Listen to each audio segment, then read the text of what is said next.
Barbara Mead. I'm one of the founders of Politics and Prose. And 2 years ago, I stood up here and introduced thank you. Thank you. 2 years ago, I stood up here and introduced George when he came to read from The Cut, where he introduced his new protagonist, Private Eye, Spero Lucas. And I just told George that I've kind of fallen in love with Spero Lucas. I'm going to read you what Publishers Weekly says about this, Booklet says about this new book. George Pelecanos fans will be doubly pleased with the double. Not only does it deliver another straight-ahead, head-banging, yet still character-focused crime story, but it also heralds the return of Spero Lucas, the Travis McGee-like errant. Now, I hope that some of you here read back last summer the short piece, the short anecdotal piece that George had in The New Yorker. It was called Twisted. And I certainly learned in that of where that George gets some of his criminal information. That if he wasn't a juvenile delinquent, he was, to use a George Pelecanos phrase, he was only one zip code away. I always love welcoming George. He's not only one of my favorite authors, but he's one of the most decent human beings that there is. And in this new book, as I told you that I love Spero Lucas, I think he's created his thoroughly human Private Eye, a good man with more than his fair share of vulnerabilities and fault lines. George has been writing crime novels for almost 25 years. Esquire's called him the poet laureate of the crime world. And Stephen King has written that George is perhaps the greatest living crime writer. George says, watch that, perhaps. Another decade and he'll take out the perhaps. George is not only a prize-winning writer here, but two of his novels have been awarded the Los Angeles Times Book Prize, but he's also been the recipient of the Raymond Chandler Award in Italy, the Falcon Award in Japan, and the Grand Prix du Roman Noir in France. One other short thing. For those of you who are new to George Pelecanos, I want to give you a quick crib. There's a Steve Goodman song that I've always been very fond of, sung by David Allan Coe, that says that the perfect country and western song is about mama, trains, trucks, prison, or getting drunk. Well, I want to tell you, the perfect George Pelecanos novel is also about mama, but it's also about bikes, cars, clothes, music. For every crime novel he's written, he's done a playlist, which you can look up online, but you'll see all these songs all the way through. Places to eat. I'm not talking about places like Michelle Richard's. I'm talking about places like the Hitching Post on Upshur Street with good soul food. What to drink, Stella beer. Wine, Barola. Barola costs $33 a bottle minimum at Rodman's. Spero's lady friend has expensive taste. But George will tell you films to watch, all that good stuff. But most of all, you're just going to love reading about his new Private Eye. So here's George to tell us all about it.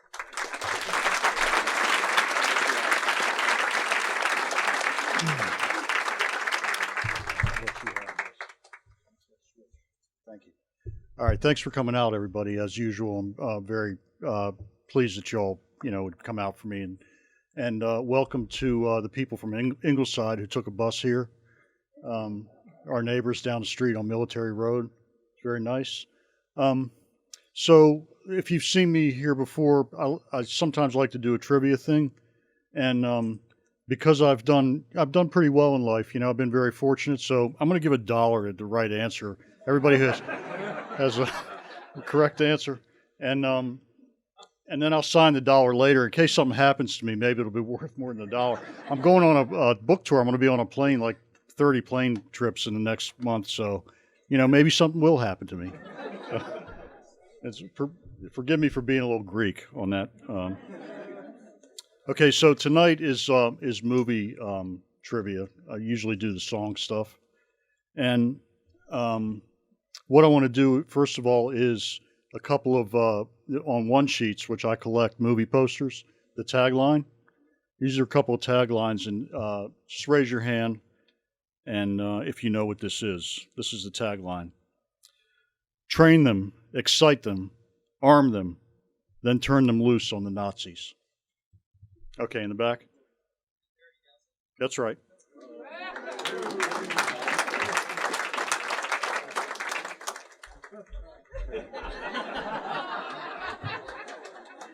Okay.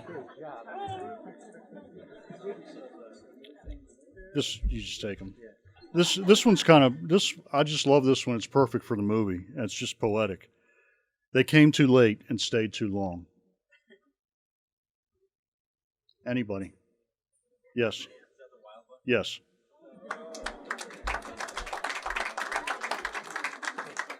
That's great. Okay, now a little dialogue here. What movie is this from? This is two guys. Nothing matters now. Not the land, not the money, not the woman. I came here to see you because I know that now you'll tell me what you're after. And the other guy replies, only at the point of dying. So somebody already got it. Who was that? Yes. Once Upon a Time in the West, Sergio Leone. Okay. Are you ready? Yes, the final supreme idiocy. Coming here to hide. The deserter, hiding out in the middle of a battlefield.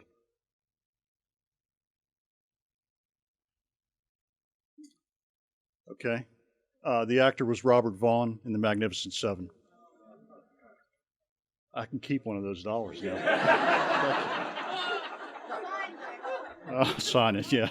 All right, the last one this is in honor of Spero Lucas. Speedo's dead, isn't he? The guy says yes, and what happened? He forgot why we came here. Anybody? This is also the name of a Scatolites song, if that helps. A big hit in Jamaica in the 60s. I'm going to keep two, yeah. It's the Guns of Navarone.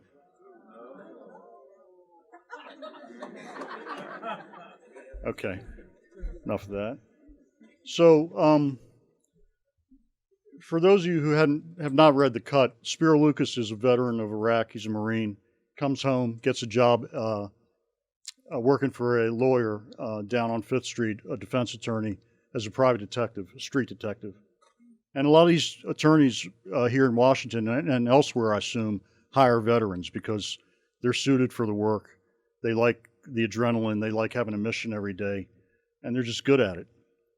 But he also takes side jobs recovering lost or stolen property for a 40% fee of the value, and his cut, hence the title of the first book. Now, the central plot of this novel came to me from a painting that I have in my house called Double Portrait. It's by Minerva Chapman. She was an American Impressionist who lived from 1858 to 1947. And the painting is an oil on canvas portrait of two brothers.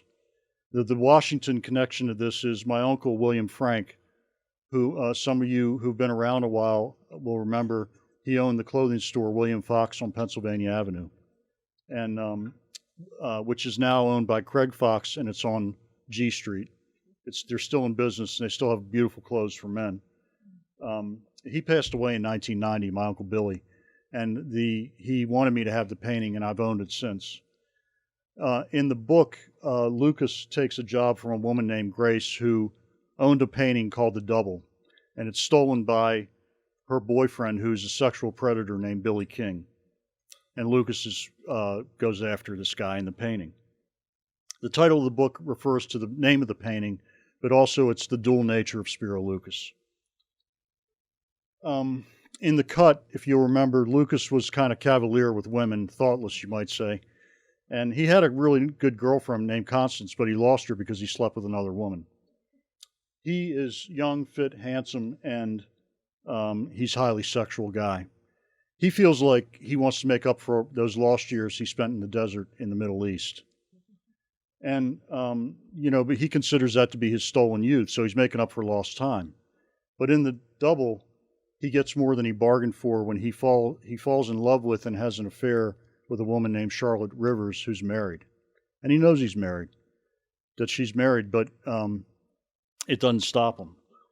His brother Leo says to him, don't fall in love with somebody you can't have, but he doesn't listen to Leo because what happens is when these two people get into a bedroom, it's fire and gasoline.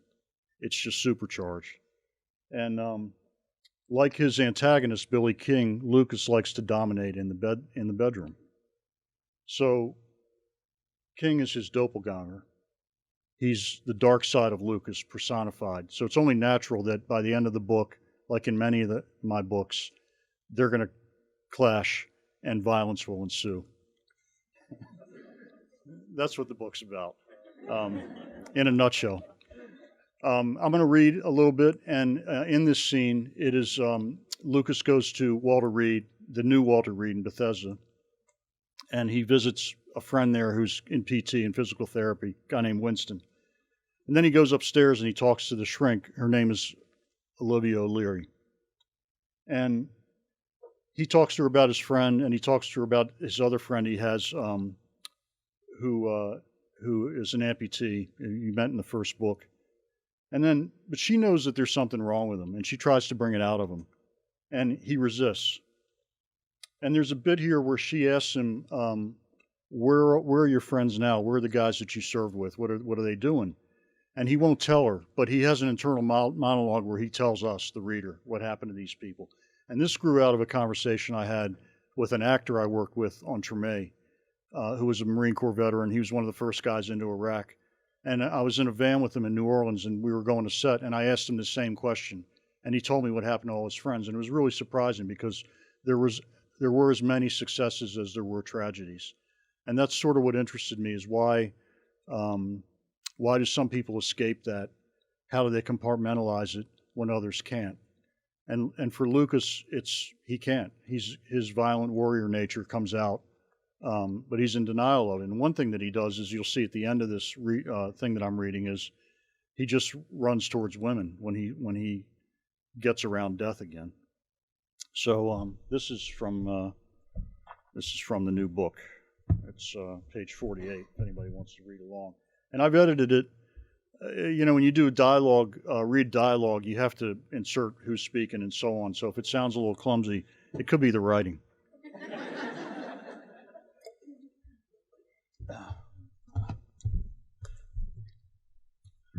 Lucas walked over to Building 8 and took the elevator up to the 3rd floor. There he knocked on the door of Olivia O'Leary, a psychiatric therapist who counseled wounded soldiers and their families. Dr. O'Leary, a pushing 50 brunette with the bright eyes of an optimist, told him to come in and have a seat. I can't stay long, said Lucas. I have a few minutes, said O'Leary. Sit down. Lucas took a chair across from her desk, crowded with paperwork, AW2 lapel pins, and American flag memorabilia. The office itself was cramped, bordering on claustrophobic. She had been told that this was her temporary space since the move, but she had seen no evidence that a bigger office was in her future. I brought some books over for the troops, said Lucas. Stopped by and saw Winston Dupree down in therapy. He's having issues with his arm, said O'Leary. So you've spoken with him? Yes. Olivia O'Leary said nothing else. Lucas said, how'd you find him? You mean, what's his state of mind? Spero, I can't discuss that with you. I'm worried about him. How so? He seems a little, melancholy. I don't know what the professional term for that is. We joked around some, but it was tired on his part, like he was forcing himself to be in a good mood. Winston's a little lost, you ask me. He hasn't been able to find any meaningful work. He has no purpose, said O'Leary. Yeah. A relative few are as fortunate as you've been, Spero. You found work that approximates the exhilaration of the experience you had in the Middle East. Most don't have that. Coming home can be a relief, peaceful even. But after a while, when things stateside don't turn out like they've imagined, soldiers often feel a disappointment, a kind of void. Those feelings turn to bitterness and hurt. I'm not telling you that this is what's going on with Winston specifically. I'm speaking in generalities, of course. I understand. Unlike many others, Winston's not alone. Right. O'Leary crossed one leg over the other and sat back in her chair. You still keep in touch with Marquise Rollins? Yeah, said Lucas, feeling himself smile. I see Marquise up at the American Legion in Silver Spring every so often. We talk on the phone. Is he getting around okay on that leg of his? It's part of him now. It hasn't slowed him down much. Rollins had a plastic knee and a titanium shin pole for a left leg. It had replaced the leg that had been amputated after an RPG had sent a piece of shrapnel, large as a mobile phone circa 1990, into his thigh and caused irreparable infection. Marquise has a business, goes to car auctions up north, and brings back luxury automobiles for clients down here in D.C., said Lucas. He also has God in his church, and he chases all kinds of women with intent. As you would say, he has purpose. What about the other guys in your outfit, said O'Leary. What's become of them? Some came back in caskets, thought Lucas. They're buried in Metairie, Louisiana, in Houston, and in Arlington. Solomon King is a top car salesman at a Ford dealership in Overland, Kansas. Greg Evans works in Pennsylvania, filling orders for an internet retailer.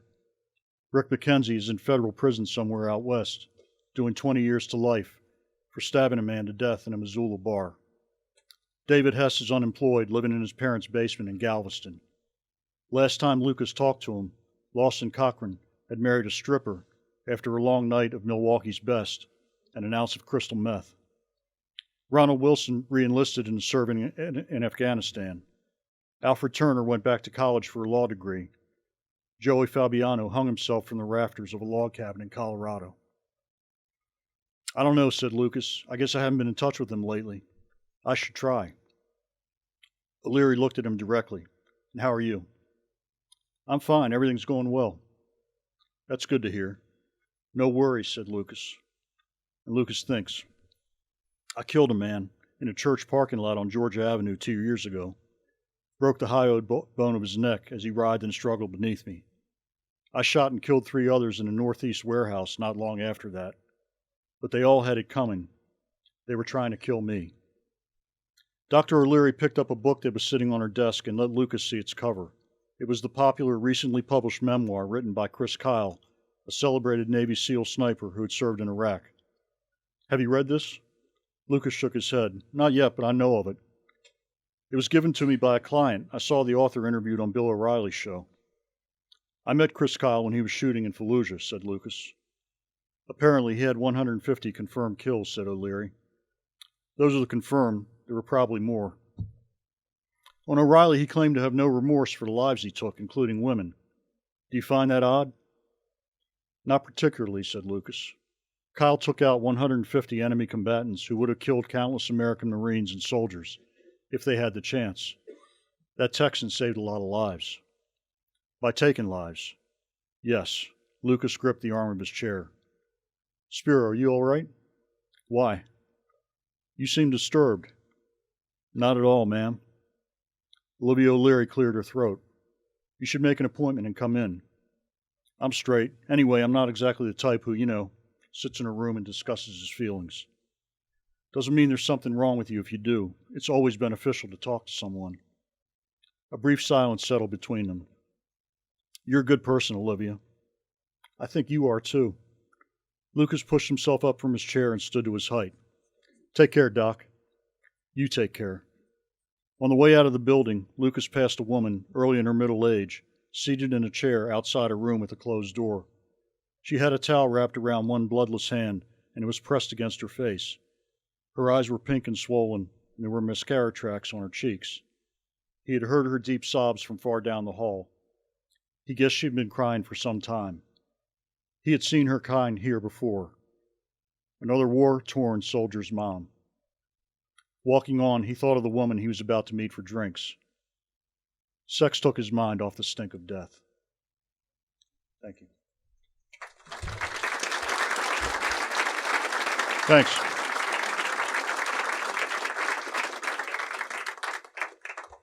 So I don't have a huge imagination. Like that whole paragraph about what happened to those guys is pretty much verbatim of what this veteran told me happened to his friends. And it was all over the map. But anyway, that's my reading for tonight. I'll take any questions that you have at all, and I'll let my first walkout.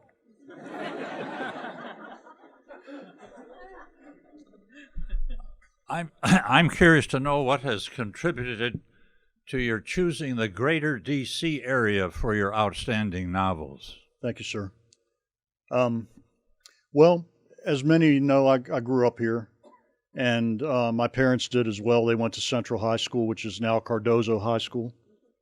And when I was first starting out and reading a lot of books and dreaming about being a writer, I really couldn't find anything that was written about the city that I knew, which means, the other side of the city, the working city, not the federal city.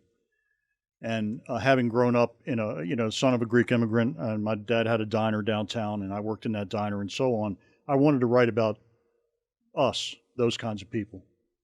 And it really hadn't been done at the time. There was no Washington literature, and there is, but there is now. And somebody like Edward P. Jones, who I think is the greatest writer to ever come out of Washington, the greatest fiction writer, has done a remarkable job of talking about the city that we all know because we live here. But it wasn't really represented. Okay.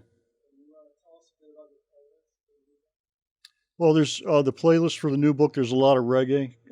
Lucas smokes weed, so he listens to reggae and dub.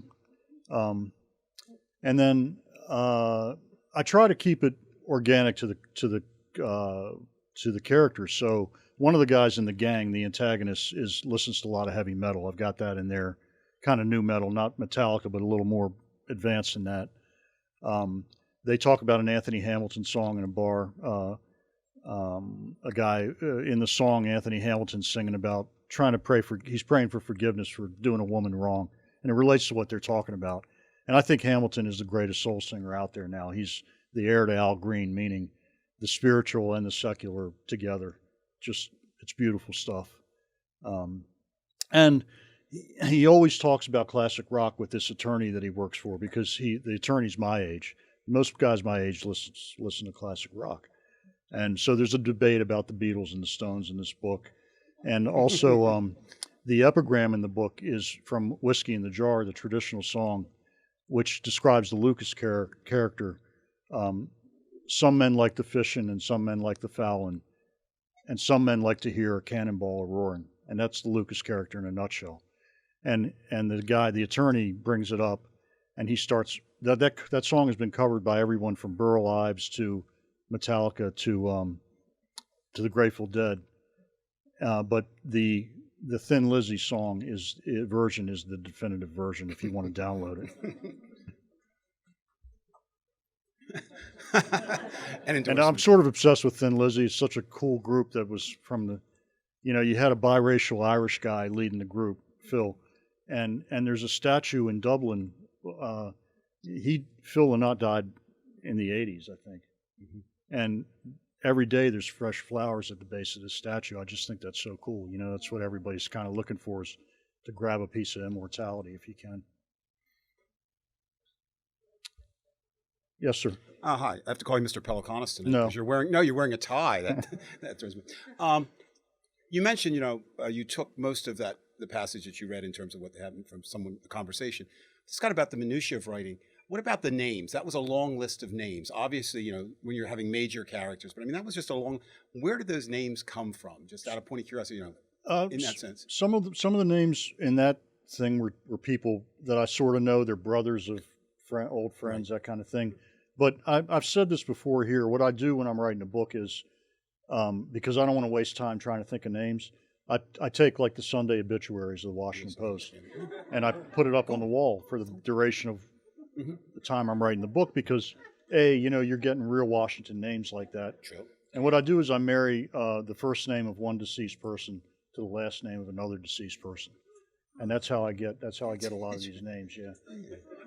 One other quick follow-up question. You scared some of us a little bit last time. You talked about relocating to New Orleans. I hope that's a fad that you pass through now that Treme's done and you're staying. Would you go on record tonight as saying you're staying, or are you going? I will always have a home in Washington. Right. And but I would like to live in New Orleans Yeah, for it's a part cool of the city. year. It's an extraordinary place, and it's a wonderful place. If you haven't gone, you should visit. Thank you. Thank you. Yes, sir.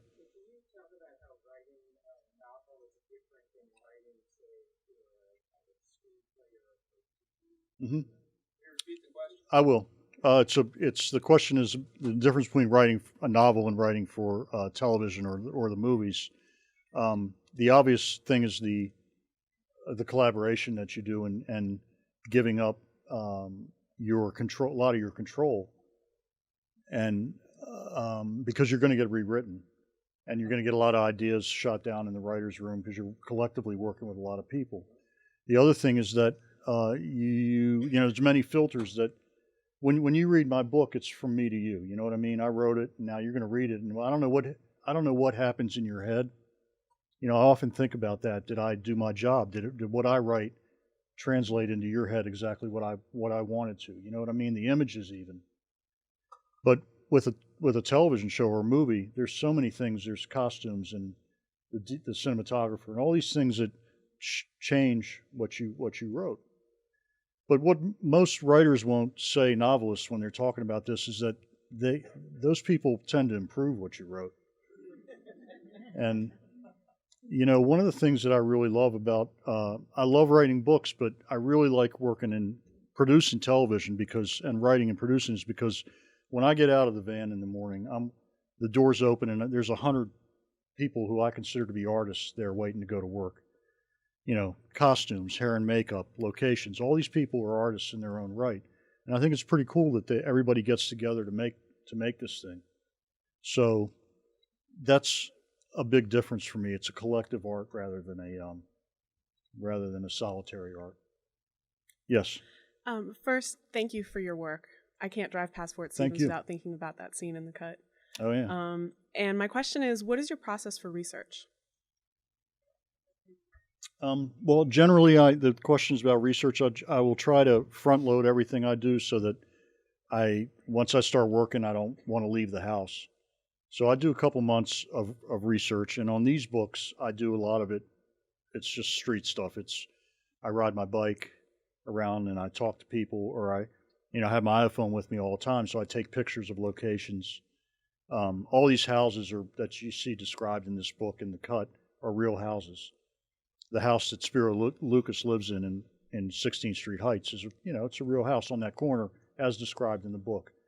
And then I have because of a friend, I have full access to Walter Reed. I talk to veterans a lot, or I just go up to the American Legion and I'll sit at the bar and listen to people talk. It's a lot of listening rather than being gregarious and interviewing people. It's listening to people is the most valuable thing you can do as a writer. Okay. I'm a troublemaker from Ingleside who buys a lot of books here. Okay. I'm also old, so my recollection may be faulty, but my recollection is that when you were here last time, you talked some about the D.C. juvenile prison system. Yes, sir. And I'm sure you've continued to be interested in that, and I would be interested in hearing more about your reactions to it as it is today. Well, I'm still involved in that, and the organization that I work, I'm on the board of Penn Faulkner, and we've expanded the Writers in Schools programs into the juvenile facilities here, and also into places like the D.C. jail, where there's a block where juveniles are housed they're going to transition into the adult prison population when they turn 18. And it's not just Penn Faulkner, but there's people like the Free Minds Book Club who sponsor these things. They get the books into the facilities and so on. So, I was talking last night. We had a gala, the Penn Faulkner gala, and Senator Leahy was there from Vermont, and we were talking about this because I read something about this, and he is one of the people at the forefront of trying to do this juvenile prison reform, which when I go to places and I see kids from my neighborhood wearing orange jumpsuits for possession of marijuana, they shouldn't be there. And one of the things that I'm for is eventually the legalization of marijuana, but let's start with the decriminalization of it. And it does seem like it's coming around because our prisons are full of people who are in there for nonviolent drug offenses. And you know, a lot of lawyers in this room will disagree with me, but my colleagues from The Wire and I did a piece in Time magazine a few years ago where we talked about if we were ever on a jury and it was the person on trial there was no gun attached to it or no violence, but it was a drug offense, we would always vote to acquit, always. Jury nullification in the case of nonviolent drug offenses. Because sometimes if a law is not just, that's the citizen's path to, revolt a little bit. So I think it's important. And to finish up this, there's a lot of good people working within the system that are trying to change the system so it's nurturing to people, getting these kids ready. They are kids for life when they come out on the street. And there's forces working against them, including the editorial board of the Washington Post. They ran Vinnie Schiraldi out of town, and this guy he practically turned the system around here in D.C. And they only pointed out the bad. They never pointed out that there was a 19% reduction in recidivism for juveniles under his tutelage when he took over the system. That's an extraordinary improvement. So now Vinny's up in New York and in the boroughs, and he's changing the system up there. We lost a really good guy, but the people that have come in are on the same page, and they're trying to make things better. Yes. Hi. Do you think the gentrification of Washington is going to change how you write your novels?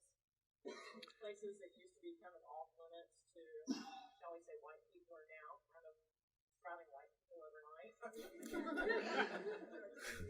Yeah, it's the inevitable gentrification question from my friend.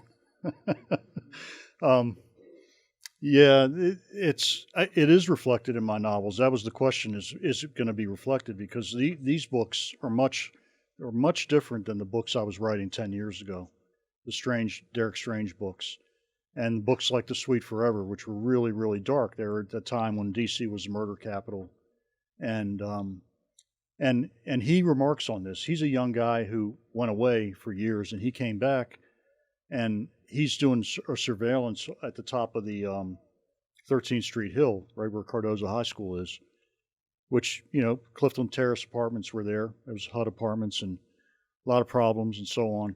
And now you look, he's sitting there doing a surveillance, and it's rush hour, and all he sees is white people in business suits and stuff walking up that hill after work. And if you're a Washingtonian who's lived here your whole life, it's shocking almost to go to places like, talk to a real estate agent, and they'll say, you want to move into the city? Let me take you over to Bloomingdale and places like that. Like, you think, well, really? No, seriously, you're going to show me a house in Bloomingdale? But the thing is, go over to Bloomingdale and check it out. There's plenty of people who look like me living in Bloomingdale now. So my whole take on gentrification is, of course, it's very complicated, but he actually says this in the book, is that if you go to H Street, for example, H Street was the last corridor that was impacted by the riots to turn around. U Street and 7th Street turned around long ago, and the reason they did, which I find very interesting, is the metro. The metro. There's two events in this city that have changed the city, forever. The '68 riots and the opening of the metro in 1976. And it took 30 or 40 years, but every place where there was a metro stop, it's blossomed. 14th and U, when I was a kid, was the epicenter of the heroin trade and prostitution. 14th and U now is one of the nicest places in the whole country to walk at night and hang out. It's because of public transportation. Now, H Street doesn't have a subway stop or a subway, so that's why it took so long for it to happen. But it's happening. And what he says is that where just a few years ago the buildings were dark, there's lights in the windows now on that street in restaurants and bars. And everybody that's in those places, that's behind the counter and so on, they have jobs. So that's not a bad thing. Okay, very quickly, the flip side of that is Yeah, we've lost a lot of our soul, um, and but Washington was a black city when I was growing up, and that's what I really loved about it and found it to be interesting, and it will always be to me that way. But in terms of the percentage, it's not anymore. I just had a real quick question. I know, like as Barbara said in her intro, that food, cars, music, Yes. everything is such a huge part of your books. I was wondering how, like, what part food plays in your work, your writing process. Because I know, like, once I eat a big meal, if I'm like writing or doing something creative, I'm done. Like, I'm just gonna take a nap for like 3 hours, and the day is wasted. It's true. I hope you don't do that at work, though, right? I mean, I run my schedule around it. In other words, I work early in the morning until late in the afternoon, and I don't eat in that time because once you eat, you're finished. And so I work till 1 or 2 o'clock, and then I go eat, and then I'll go out and ride my bike or do something physical, and I come back and I work at night again. And I don't eat dinner until 10 o'clock at night every night. Yes, sir. Okay, last. Go to the mic. Oh, all right. Since you're right there. Okay, this is our last. I've read all of your books. Well, really all of them, I believe. And I'm curious, and you touched on it earlier, how you see your art and craft, how it has evolved over the years. From the, as I would say, more gritty, as you mentioned, darker side writings to the present day. I'm curious about that. Okay. The question's about the evolution of my stuff and how it's changed. There's a few things that happened when I was starting out. I didn't have kids, so that was one thing, and the city was in a different place. So I was writing these real dark, kind of gothic, almost gothic, punk rock detective novels, and then I had kids, and you tend to have a little bit different worldview. And I got interested in other things. I got interested in getting more involved rather than just commenting on this stuff. So I started doing a lot of stuff in schools, prisons, and so on. And I actually, it can dampen your spirits sometimes, but it made me more optimistic. And one thing I always try to write about is that there's no big solutions to any of the problems that we have here, but there is something that we can all do one person at a time. Meaning, if you mentor a kid or you go into a school and you talk to the classes, those kids are not going to be, following you out the door singing the theme from The Sound of Music or something like that. But you might impact one kid. You don't even know. And even in the prisons, there's many, many times where I walk out of there thinking, what did I come out here today for? Because nobody was listening. And sometimes it's hostile. But I don't know what happens at night when they go into their cell. Maybe they take a book in there and read it because you turn them onto it. So there was that, and then the city changed quite a bit, and I try to reflect what it is now because I want to leave a record of if the book was written in 2013, I want people 50 years from now to be able to read the book and say, oh, that's really the way DC was in 2013.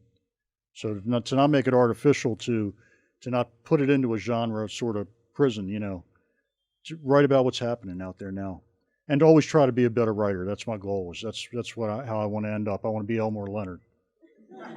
Seriously. Thank you. Thanks for coming out. I appreciate it.